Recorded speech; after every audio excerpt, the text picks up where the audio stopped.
How to delete Spotify account. Hello everybody, welcome back to my channel. This is me, Pipin Bisnet, and today I'll guide you on how you can easily delete your Spotify account. Well, the process itself is pretty simple and pretty easy, so let me guide you through. In order to delete your Spotify account, what you want to do is you want to simply go ahead and head into spotify.com on your web browser. Now remember, you'll have to do it on the web, you can't do so on the application.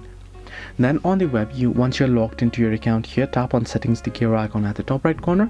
Then you want to tap on support. Once you're on support, you want to simply tap on manage your account here, and then you want to tap on account settings, and you can see closing your account and deleting your data option. You want to tap on it. So simply tap on it and this should load up, and you can see here closing your account. Now you'll get two different options. If you have premium, you can tap on the very first option. If you don't have premium, tap on the second option and then go ahead and close your account here. So go ahead through the prompts and you'll be able to delete it. So this is how you can delete your Spotify account.